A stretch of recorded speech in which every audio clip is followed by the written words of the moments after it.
Hopefully that's better. Just realised the mic was muted. Hopefully that's all fixed now. Let me just go back through that again. So I'm essentially looking at lane on the races today, being Caulfield and Randwick. These are the selections I put up in previous sounds. No sound. Okay. Oh, that's good. Okay. Thanks, Kanna.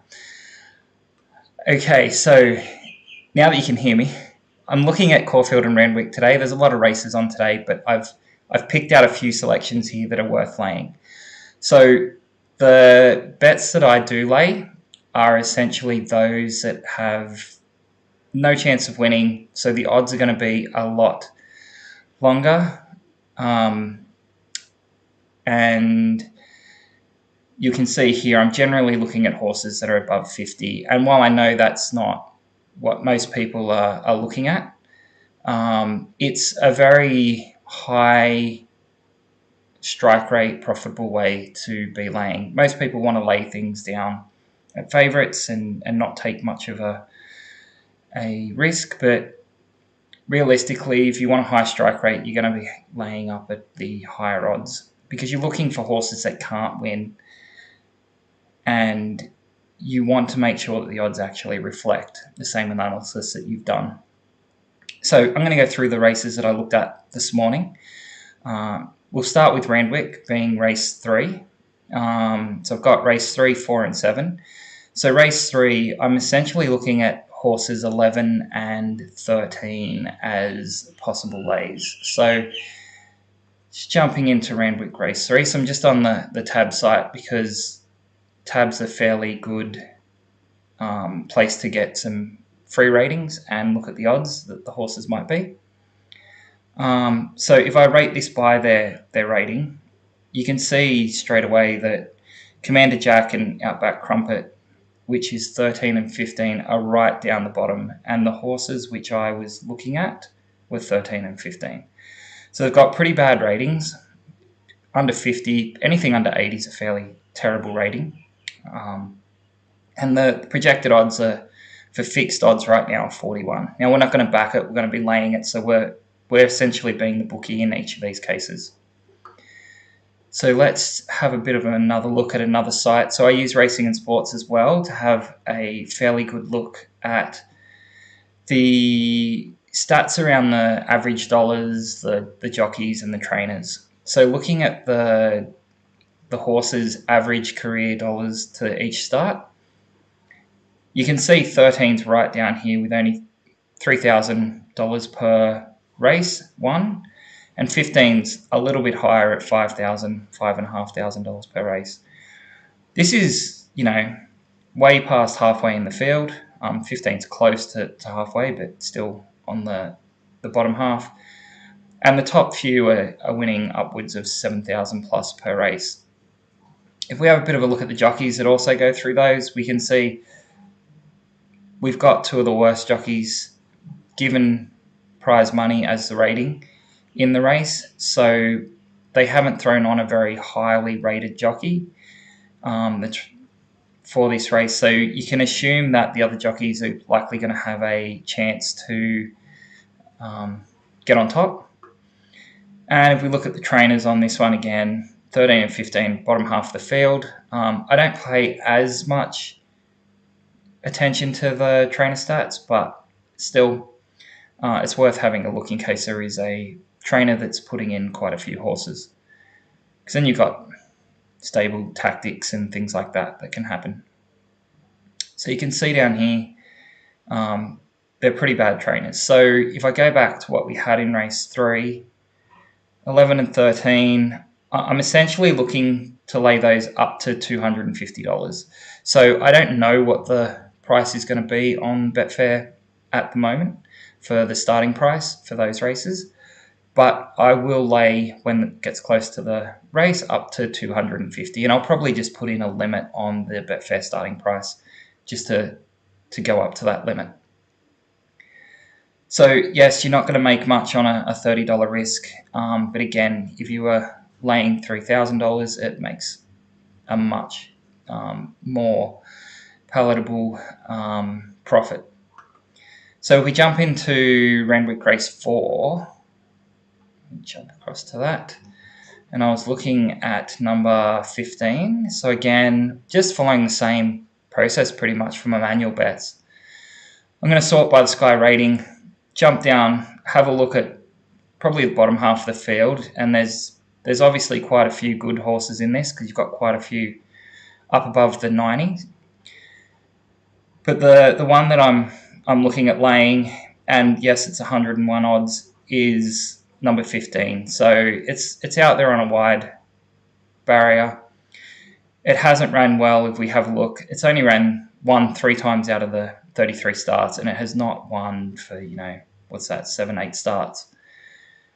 It's not something that should be going too well on a day like today. When you've got some horses in here, we go have a look at the favourite. It's 1 from 1, a few others 7 from 53.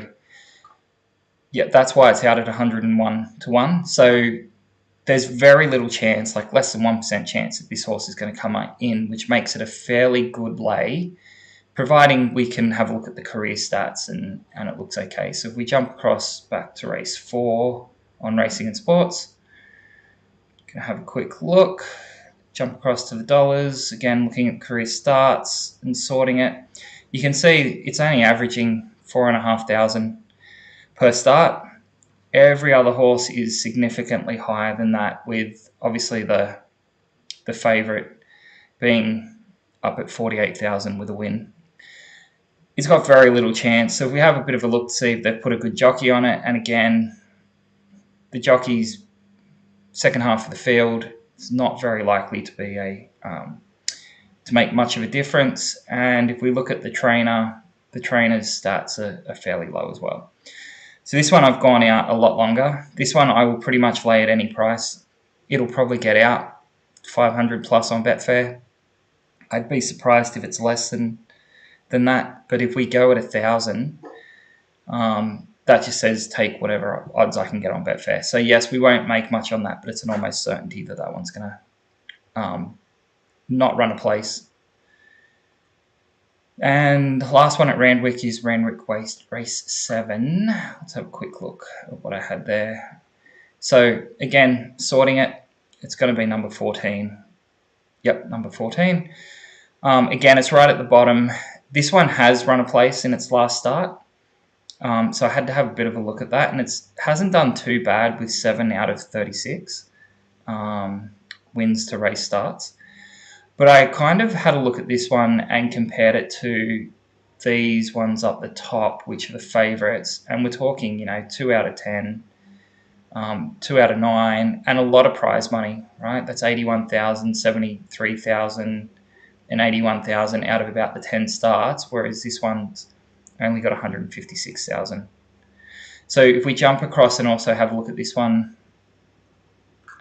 in race 7, 6, jumping to race 7, jump across to the dollars again. It's a fairly simple process. You can see he's all the way down here at 4.4, and the top 4 are earning over 10,000 per start. It really doesn't have much of a chance in a field of this size unless it gets to the front and just runs on. That's always a bit of a worry with the long shots. Sometimes the jockeys will just bolt out and try to get to the lead and run. The good thing with this horse is he's out wide from memory. Yeah, he's in barrier 11, so they generally don't try to get to the front from barrier 11. He'll fall to the back and he just won't be able to run on. If we check the jockey for number 14 again, bottom half of the field, and the trainer, again, right down the bottom of the field. So looking at it, they've got odds of about 81. I've suggested you can lay this one up to about $500. I wouldn't go past the 500, but it's worthwhile up to those odds. So these are obviously odds that I've come up with myself based on what I think the chances are. These are really high strike rate approaches, in that we're laying horses that are going to be around these odds, and it's less than a 1% chance they're going to win. We'll have a quick look at Caulfield as well. So Caulfield race 1, I had number 8, probably the first race that we hit today.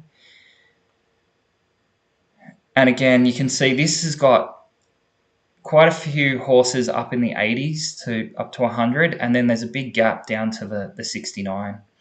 So this horse, small field, it's only 7 runners. It has won fairly recently, but again, if we have a look, it's only won 2 out of the last 12. It has placed in 50% of its things, but prize money again, 42,000. We've got a really strong favourite in this one at $1.60. Has basically placed in 6 of its 8 and has won 2 of them. And again, you look at the prize money difference, there's 125 there, and we're 42 down here. So if we jump across to Caulfield and have a quick look, it's a massive difference between the top 3 and number 8, down at 3.6. Again, the jockey, this one's got an okay jockey, so that could make a bit of a difference. And the trainer, again, is up there. So for this one, I pretty much was only going to go to 150. So there's a few factors there that you don't want to go too high on this. And as we saw, they basically got it at $41. We'll probably get under 100, but I'm willing to go out to 150 on that lay, just because I don't really think it's got a chance against this strong favourite. Generally, if you've got a horse that's fixed odds down around that 150, 160, there's a good chance it's going to win, or the second or third favourite. There's not going to be much running on. Again, it's a small field. Sometimes outsiders can get up in small fields, but I'm willing to risk it in this case. Let's have a look what else we had. Caulfield race 5. Okay, number 19. Let's go have a look at that one. So Caulfield race 5, number 19. Again, I'll go by the ratings. It's going to be the same pretty much every race, because this is what I do when I'm doing my manual betting. Number 19, again, it's 41, but this is a massive field, right? So a $41 chance in a field of this size versus the race 1, where it was essentially a 7-horse field, is a big difference when you're looking at odds. So if we again have a look, it's only won 2 out of 21, but we don't have a really strong favourite in here. We do have a $3 chance. It's won over 50%. So I'm feeling pretty confident in this lay here, given it's got a rating of 70, and we've got quite a few that are rating above 90. So I'll just jump across and have a look. It was, race 5. Okay, jump in here. Career starts again. Number 19. He's right down the bottom at 5.6. Yes, there's a few others that are lower, but I haven't touched them. So it's not always the lowest one that I'm looking at. So number 7, for example. Let's go have a look at why I didn't lay him. You can see here he's got a rating of 87. His odds are fairly good. He's won almost, just below, or just over 30% of his races. So I didn't really mind touching him, given that he seems to have come into a bit of form there as well. So it's not always the lowest career earnings per race. And I've actually gone for 19 in this case as the one to lay. Jockey, it's got 0 there. It could be that there's nothing in there for that jockey, or it could be a new jockey. And again, if I look at the trainer stats, it's right down the bottom. So I'm feeling fairly confident in number 19 losing that, and I've said to lay that up to 400. And the last one here, Caulfield, race 9, number 2. Let's go have a quick look at that one. Caulfield race 9. Okay, you can see here massive drops off in the ratings after the top three. So realistically, if you're going to look at this race, you're probably, and you're trying to pick a winner, you're looking at those top three horses. Looking at the bottom one there, a rating of 20 generally means it's done nothing at all in its career and it's been racing in fairly low prize money races. So you can see here it's won 4, but it's probably won those 4 in such low prize money races that it's just not a contender for today. Whereas we look at the top one, it's won 6 out of 16. Again, 352,000 versus 200,000 there. Now, it's done nothing. It is coming back from a rest, which can sometimes be a bit of a red flag. But given it's carrying the 58, which is right up the top of the weights, coming back fresh, hasn't done anything, and the bookies are not rating it. Again, it's a fairly small field with only 7 horses. I'm feeling fairly confident on that one, so let's go have a look. Sorry, it's number 2. Again, it's a long way down on career prize money compared to all of the rest. It's a big drop. Top 3 is sitting up, 19,000 and above. Obviously, there's been quite a few scratchings, but I still don't see that as having a chance. The big issue probably here is the jockey. We do have a good jockey on here. Kind of worries you a little bit more when you've got a good jockey. And the trainer, if I look at it, number 2 is right down the bottom again. So for that one, I'm only risking 60. You can see that's probably the one that I'm worried about the most. And I won't go above that 60. But given that it's got odds of about 23 and knowing how Betfair responds to fixed odds, we're probably going to get odds at around 35, 40 maximum on Betfair delay. And I'm willing to go a little bit higher than that to get on if needed. So remember, these are lays, not backing. If we were to get these odds that I had here and just putting $30 on it, not taking into account commission, you're not going to win much on this. There's pretty much $1. But again, if you were doing 3,000 as the lay on these, which is where you need to get to if you're going to be doing these types of lays, you're going to be making $100 just off those 2 meetings. And there's a lot more meetings on today. These are just the ones I'm putting up. I haven't gone and done the analysis yet for the others. But there's quite a few meetings, and you can probably pick up 30-odd lays on a weekend fairly easy for a Saturday. If you do this also across harness and greyhounds, you can generally get 30 lays most days of the week. Let me see if there's any questions. No questions. Something else I thought I'd have a quick chat about is looking at some bankroll management stuff, because a lot of people don't actually know what they're talking about when you hear bankroll management. So this is going to be more of the educational part of the live stream. And if you've got questions around bankroll management, feel free to put them in the chat. You hear bankroll management non-stop online, especially when you're watching any of the sports betting videos, any of the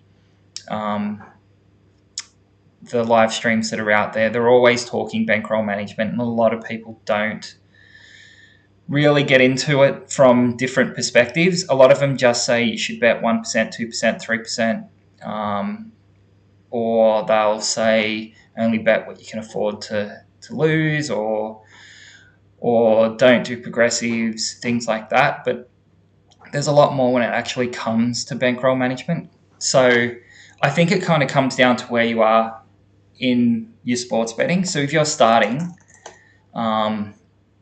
your bankroll management is going to be completely different to if you have a $500,000 bankroll.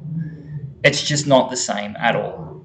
It's very different. Now, you can learn to and do the same bankroll management at a small bank as you do for a big bank, but if you want to grow your bank quickly, you're probably going to be taking a lot more risk with a smaller bankroll. So let's just say that you started with a bankroll of $100, because that's what I started with. You generally want to be taking a few more chances here. $100, you're not going to win much at all, and it's going to take a lot longer to grow that if you're doing a 1%, $1 bet. And generally, when you get up to, and I'll get to the professional bit, to the 500,000, you're not even wanting to do 1%. So when you're at $100, you're probably going to be looking at taking more of those 5% chances. I wouldn't probably go above 5%, but you want to put on $5 bets. At least you're going to get a little bit of a return. As you grow your bank up to probably, 1,000 by using promo, RBing and match betting and things like that, and you're starting to get limited, and then you're starting to look at exchanges and trying to come up with strategies a bit more around your bankroll. That's when you should start to look at that 1 to 3% maximum, and I'd say 3% is definitely the most that you want to get to.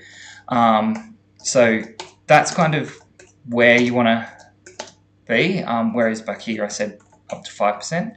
Now, once you start to grow your bankroll up to like the 20,000 plus, it's getting very different, right? 20,000 plus, 1% is $200. That's all well and good. Lose 10%, and now you're down $2,000. If you're suddenly down 30%, you're down $6,000. It's starting to feel like more meaningful numbers, and it hurts a lot more mentally when you start losing larger figures. So once you have your first $1,000 loss, once you have your first $10,000 loss, it does make a big difference. Once you have your first $50,000 loss, it really brings in perspective losing $100. But it should all be fairly relative to what you're doing once you get to this size. So at this stage, 1% is kind of maximum where you want to be betting. And I say maximum. As it keeps growing, you want to try to take the risk out of what you're betting. So obviously it's going to come down to how risk adverse you are and what your personality is. But the more you grow your bankroll, the less risk you need to take. So by the time you get up to, say, 100,000, which is very doable, you might be betting, 0.5% max. So now you're kind of betting $500 max. So if you lose 10 in a row, you're only down 5%. Whereas if you were betting 3% back at this $1,000 level and lost 5 in a row, you've lost 15%. That makes a massive difference, because now you're only losing $5,000 instead of $15,000. Yes, your profit's not growing as much, but it's all more about safety and keeping your bankroll. One of the big things in sports betting is variance is going to go your way at times, and it's going to go against you at times. And when it's going your way, you generally want to bet more, and you want to up your stakes, which is always the wrong decision. Variance is always going to come back, and you're going to have a negative run at some point. So it's all about surviving those negative runs. If you can actually survive through the worst of your runs, so you should know what your max loss is going to be, and that should come from your betting history.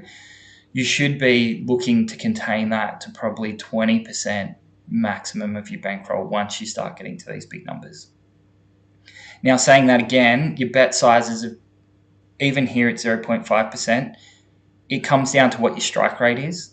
If you have a strike rate that's kind of 10%,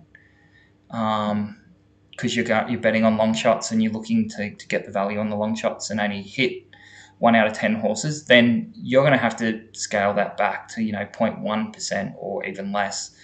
If you're betting parlays, which most professionals don't do, there are reasons why you would do it in certain situations where you've got an edge on each of the legs, but you're going to have to dial that back again a lot. So it all comes down to a strike rate. If you're laying and you've got a 99% strike rate, well, yes, you can probably push it up a little bit and go more to that 1-2%, even with a $100,000 bankroll, but you're not doing that with what most people go, which is generally around that 20 to 30% strike rate.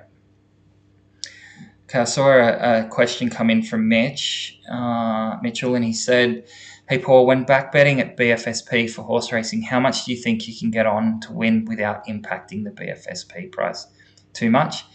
I remember an old video where you said it was 5K. So is this still the case? It depends on where you're betting, Mitchell. So if you're betting in the UK and you're drip feeding it in,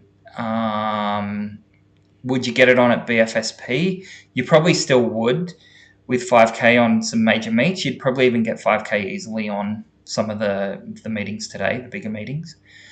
Midweek, you're probably going to struggle to get it on these days. Laying is how you essentially get it on. So if you want to back a certain horse or a set of horses, you would back that horse and you would lay the other horses. And that's how you essentially can get much more money on at BFSP. So you're always looking for different ways to do it. So it could also be getting things into the place market, also getting things into the cashback markets that are up there at the moment. There's a bit of money that could go on those. You can try to get in the Quinella and Exacta markets that are on Betfair as well. Depending on the meeting, not all those markets are available, but you will push around the price a little bit on BFSP these days. It's still not as bad as what you think. So a couple $100, even up to $1,000 probably midweek, you can still get on because it's going to take the exchange money. And that's the way BFSP works. But I would definitely be looking to take the position that you want to get on and spread it with some lays across the other runners. And that way it's spread across the field. It's a lot easier. That's if you're backing. Now, if you want to lay something, laying of 5K, I can lay that in a harness meet any night of the week, which has low liquidity. You will be able to lay 5K on pretty much any horse as a liability without a problem. I'm regularly laying, up to 10K several times a day at the moment, getting up to 20K, 30K at times. They're generally more in the UK where you can get a lot more on at BFSP, but it's definitely possible to get 5K on for lays. Backing a little bit more hard, mainly because you're trying to target that one or two horses. Hopefully that makes it a bit clearer. But yes, the volume has gone down a bit. If we go back, 15 years when trading was allowed in Australia, when I say allowed, you weren't hit with all the extra turnover charges and things like that. It was much easier to get things on. That's why the UK is still a possibility. Even the US, I don't know if you guys bet in the US, but if you look in the US racing on Betfair, they're fairly thin pools up until probably 30 seconds to go. And given US racing has terrible timing, they really suck on when they start the races compared to scheduled time. So they could run an hour later. That really hurts you if you're running bots. So you kind of got to monitor when the market's building. But you can still easily get 5K on a Monday morning, a Tuesday morning in the US. So Kenna Plantman has asked, is place laying Saturday's selections profitable? Generally, yes. So I'm a bit more careful with the place laying. Generally, some of these long shots can come in that third place, but you're going to get a lot better odds, right? You're probably going to get odds around on some of these under $10. Some will be up to $30. I wouldn't be laying them too far beyond $30 though on any of these selections. And if I go back to them just to quickly bring them up, if we had a look here, so I was going to risk 150. I probably wouldn't want to be going to odds of more than 20% on each of these. So while that one says 1,000, I probably wouldn't want to go above 30 regardless for place betting if you're going to be laying them. So if you took 20% of these, that's kind of the area that I'd be targeting if I was going to lay them in the place markets. I find the place markets really different to the win markets on Betfair. You generally find the win markets have a lot of people wanting to back horses rather than lay horses. And if you actually turn off the virtual bets, you see a lot more money on the backside.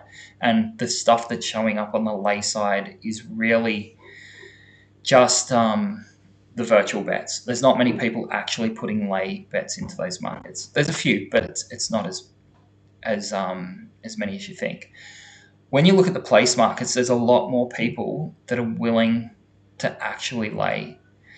And that gives it a completely different dynamic to the win markets. So it's just something to keep in mind that they do move around completely differently. If you look at the graphs, they move differently. Generally, you'll have a lot more in the place market come in towards the end. And you may be able to snag getting some value early on by trying to back it at higher odds. It's just something I've noticed and it's worth keeping an eye on. Mitchell has asked, how do you go in the MMA markets? I haven't put many MMA markets on recently, but I'd have to go and have a look. Not terrible. Give me one sec, and I'll open up another spreadsheet. Okay, let me just go find my spreadsheet around my sports bets that I haven't done. I haven't updated this for a little bit, so keep in mind. Let me get back to a bigger screen. These are kind of the numbers that I was doing. You can see I haven't updated it for June, and I've updated for May. You kind of see how I've gone across MMA in here. I don't do heaps of bets, but I am down. So I'm down 64 since I did this, and I took a bit of a hit here back in February when I was trying some stuff. I do bet across quite a few different sports, so you can see I've basically read anything where I've done worse than $100, greens where I've done better than $100. You can see my shocking greyhounds, which has come back in June and even July. But I did have some terrible months here in horse racing as well. Ice hockey's been one that I keep trying against and don't have much luck at all. But look, MMA's an interesting one. It's not one that I get into a lot. I just do plus EV betting in MMA. So you can pick up a few plus EV bets on Betfair compared to the bookies, especially if you're trying to get in early. They do move around a fair bit. But that's all I've done in that kind of area. The area that I've really been focusing on probably the last 6 months has been football. So my football bets, growing up, it's got up to $4,000 there 1 month. Obviously, there's not been much football lately with EPL stopping and things like that. But I'm trying to grow football up to that $10,000 a mark profit. So you can kind of see down here, I kind of split the profits what my profit was on all of these. So you can see I had some really good months here. So 44,000 that month, and my sports betting made up 1,600 that month. So that's pretty much the numbers. My two big ones are definitely greyhound and horse racing. So if they go bad, I have a terrible month, which is why April was a terrible month. It just didn't go well. May wasn't a great month, but that's just variance.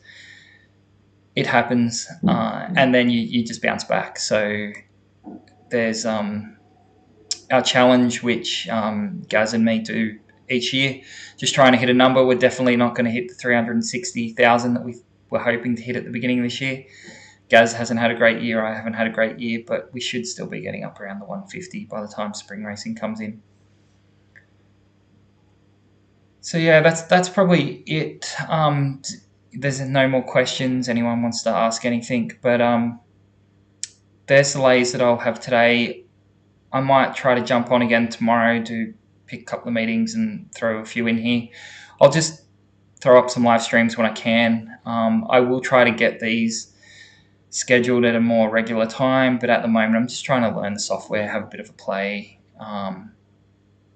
get some info out there, see if people enjoy it, don't enjoy it, what they do like, and go from there. Okay, so given there's no more questions, I'll leave it there for the day, and yeah, I'll try to check in tomorrow and see if I can get some selections up for people. Thanks to everyone who joined. It's a lot more interesting when the questions are coming in and I can answer those questions. Thanks everyone. I'll see you later. And good luck if you're having a punt today.